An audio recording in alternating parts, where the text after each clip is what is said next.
Hello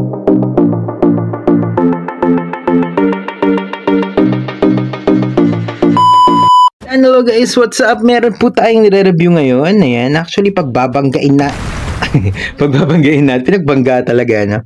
Pagbabanggain nga po natin itong speaker ko na Yubaw at binili kong speaker for my mom, yung Aura Share. Ayan. So, tingnan natin kung anong mas maganda nga ba, kung Yubaw ba or Aura Share. And actually, halos magkaparehas lang yung presyo nila, almost 400 pesos. Ayan, so ito talaga yung pwede mong pagpilian kung ang budget mo 400 pesos, pababa lang, pero yung sulit or maganda rin siyang gamitin. Again, parehas po itong namamatay pagka nawala or wala, hindi nakakonekta sa Bluetooth. So, parehas silang nagsasave ng energy, pero etong Aura Share ay meron pong, ayan, nakalagay naman dito. Actually, makikita nyo naman, 1,200 mAh siya with 5 volts. Ayan, yung gamit niya. Siya po ay naka USB Type-C at meron siyang, ayan, lalagyan ng memory card. And yung mga buttons niya, kita-kita nyo rin naman, on, off, ayan, play, pause, tapos yung lakasan at hinaan. Dito naman po sa may Yubaw, ayan, lakasan, hinaan, ito play and pause, ayan, and yung, basta yan, ano lang yan, sa may call, kasi pwede ka rin mag-call dito, ayan, at kung makikita nyo nga po, ang Yubaw Music Link Bluetooth Speaker M1 ay merong power na 3 volts, ayan, with input niya ay 5 volts, at yung version niya ay Bluetooth 5.0, same sila nito to be honest, na 5.0 din. And yun nga lang, ang capacity nga po ng battery nito ay mas malaki with 2,000 mAh, pero parehas silang made in China to be honest. Ayan, nakikita nyo ba mabuti? Parang hindi nag-autofocus, ano? Basta yun, ayan, nag-autofocus na, pero hindi na kailangan yun. So ang pinili nga po natin dito sa may almost halos magkasing kulay din sila, pero to be honest, ito red to, and ito naman ay orange. Ayan, pero parang rust yung itsura. For me, parang rust yung itsura niya in person. Ayan, medyo mas madilim yung itsura niya sa personal. Ito, saka ito din, mas madilim yung itsura, hindi ganyan ka-light. Ewan ko lang kung light ba sa inyo yung itsura nito. Pero yun na nga. At itong Yubaw, ayan, ito po yung saksakan niya. There, hindi po siya USB Type-C. Siya po ay naka-micro SD pa rin. Ayan. Micro USB. Ayan, USB. And ito po yung mic niya. Yung mic naman po nitong katabi din naman po nung saksakan naman ito, yung USB Type-C. Ayun. So, parang siya nakabukas ngayon. Kukonekta muna natin tong cellphone. Hopefully, ay maging maayos yung pag-connecta niya. O, kumonekta na sa may Yubaw. So, first po nating itatry is Yubaw. Ayun. Kung narinig nyo po, sinabi ng Yubaw na connected. Pag nakakonect na siya, yun po ang maririnig nyo. Ayan. Kay Patrick Kios po yung patutugtugin natin dahil ito ay copyright free. Hindi tayo makaka-copyright. Ayan. Ayan, pinakatunog niya.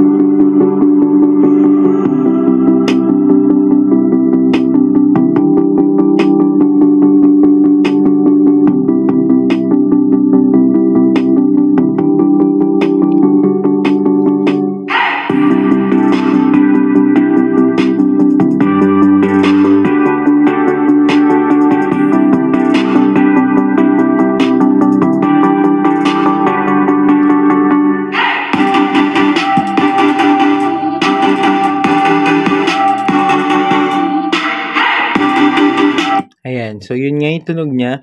Pero try pa natin yung rock bill ng konti para may ibang ano. Diba? Ganyan tunog.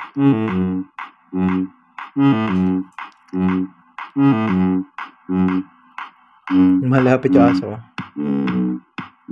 Diba? Ang ganda din ng kalansing niya to be honest. Pero, ayan, todo natin Ayan. Ayan, todo na yan.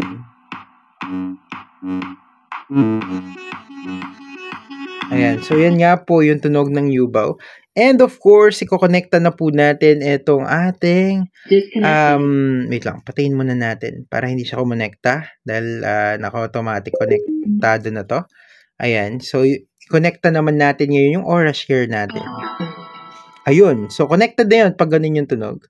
Yun po yung tunog ng aura share, hindi po siya nagsabi connected. Ayan. So, ayan, patugtugin na ulit natin to. Ay, wait lang. Connected na tayo Ay, hindi pala. Nag-off pala siya. Sorry. Pero almost parang ganun din yung tunog kasi niya pag kumonect siya. Ayan, yung pag binuksan siya. Ayun Ayun. So, active yung aura share. Connecta natin. Okay. Ayun, yun na pala yung tunog. Hindi pala yung kanina. So, wait lang. Why? Ayan. Kino-connecta na natin. Mas mabilis kumonekta yung Yuba, no? Yung Yuba kasi automatic pagka naka-open yan. Ko-connecta talaga yan. Kung minsan nahihirapan pa nga ako i-connect siya kasi nga, ayun na nga. Open naman There. Medyo mas may lang tayo sa pag-connecta dito kay Aura Share, no? Ulitin natin. Open and close natin. Ayan. Hopefully walang ibang kumonekta, kundi ako lang. Ayan, medyo nagkakaproblema lang tayo sa pag-connect sa Aura Share ngayon. I don't know lang bakit. Bakit Aura Share? Ganun na natin. Ayaw pa rin. Medyo may problema tayo kay Aura Share Pag ganyan, on and off lang natin para ma-refresh. So, medyo may problem tayo with Aura Share in terms of connecting sa mismong kanya. Ayan. Open natin. Ayan. There you go. Naka-open na siya nun. Pag ganun. Yun lang. Connected na siya. There. Meron na siyang 90% So, yun. On and off lang din natin. So, ito na yung tunog niya.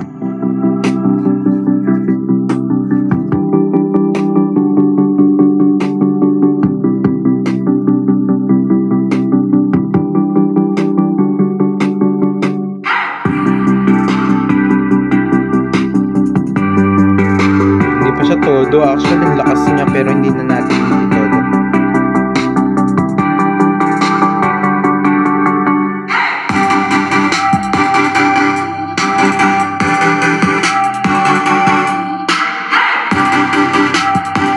So, ikaw 40 na inan natin yung isa. Tapos, patugtugin ng Rockville. Rockville.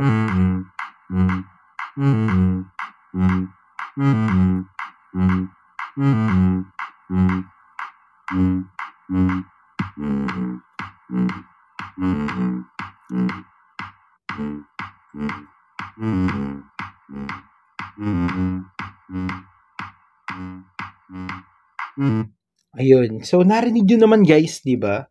Actually, itong Aura Share, ang lakas niya talaga. As in, maganda quality nung niya, saka yung bass niya, pagkahawak nyo siya, tapos pinatugtog nyo siya, ito ramdam nyo talaga sa Aura Share na talaga nanginginig talaga yung speaker niya. Talaga yung bass niya dumadagundong. Ayan. Pero etong Yubaw, dumadagundong din, pero hindi ganun kalakas.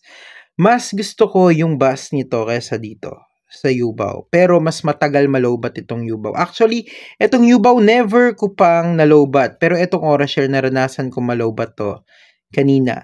Ayun. So, ito I don't know kung bakit. Ang tagal niya malowbat. Kung minsan naiinip na ako, alam niyo yun, naiinip ka na, hindi pa rin siya nalolowbat. Sina-charge mo na siya kahit hindi pa siya lowbat. Parang gano'n. So, sa battery, panalo to. Pero sa bass and sa, alam niyo yun, sa lakas, ito talaga panalo. Pero klaro din naman yung sound nitong Yubaw.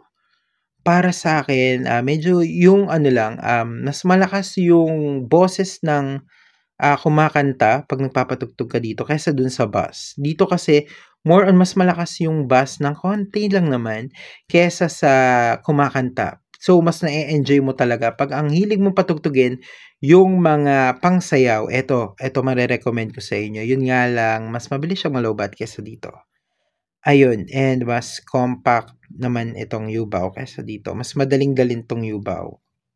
Pero yun na nga, in terms of quality naman nung lalagyan nung niya, ayan, ito kasi, para siyang, alam mo yun, yung sa may sintas, ay, tama, sintas ng sapatos mo, ganun yung itsura niya. And ganun yung feels niya. Wherein, eto naman, meron siyang kwan sa loob, saka, ayun, may ganun siya sa dulo. Medyo matagal ko na rin kasi to, kaya medyo ganyan na itsura niya. Medyo parang may bukol-bukol na siya. Pero, ayun na nga. So, medyo hindi siya magandang tignan pag tumagal-tagal. Pero at least, ayan, ayos pa naman siya. Medyo nadumihan kasi to kasi yung pusa ko ay sobrang kulit. Natapunan siya ng ng iniinom ko na merong peanut butter. So, ayun, kaya medyo madumi yung itsura niya. Ayun. Pero yun na nga, overall, kung papipiliin mo ako, gusto ko talaga yung music nito eh. Itong Aura Share, yung bibigay ko kay mama. Gusto ko yung music niya, malakas. Mahilig ako sa malakas, saka yung makalabog na sound. Pero syempre, depende pa rin sa inyo kung ano yung mga trip nyong mga, ayan, mga sound. For me, gusto ko yung sound nito. Maganda rin yung sound nito, hindi ka rin magsisisi dito sa Yubao. Pero kung pagkukumparahin ko yung bass nila, mas gusto ko to. Ayun, so bala ko rin bumili nito. Or yung JBL, pagka nakapera, alam niyo na. Ayun. So, for me, parehas ko silang gusto. Magkaiba lang yung function niya for me. Kung gusto ko sumayaw, eto. Kung gusto ko yung medyo solemn, eto. Eto, mas gusto ko. Ayun. So guys, kayo, ano bang mas nagustuhan nyo ang tunog? Ano bang mas trip nyo? Yung Aura Share ba or yung Yubao? So para sa inyo, meron ba kayong Aura Share din and Yubao, and ano ba yung mas prepare nyo? Tama, sumasang-ayon ba kayo sa akin? Tama ba ako? Or salungat yung opinion natin? So, comment down below and share nyo na rin po to para naman maraming makapanood. And maraming salamat sa lahat ng mga nagko-comment, nagla-like at nakasubscribe na nga po sa akin. At kung di ka pa nakasubscribe, mag-subscribe ka na. And hit the basta i-hit nyo po yung notification bell para naman updated po kayo sa lahat ng ating mga videos. Ayun, bilis ko magsalita, no? Parang rapper. Pero, ayun na nga. So, yun lang po yung review natin sa Aura Share versus Yubao. Nakon ko ba yung specification nila? Hindi ko na kasi makita yung specification nito eh. And yung sa may Aura Share is andyan pa naman. Pero kung wala yung specification ng isa, okay lang din naman na hindi natin review. Basta narinig nyo na yung quality nung sound nila. So, yun lang. Maraming salamat. God bless. And ingat po kayo palagi. Bye-bye!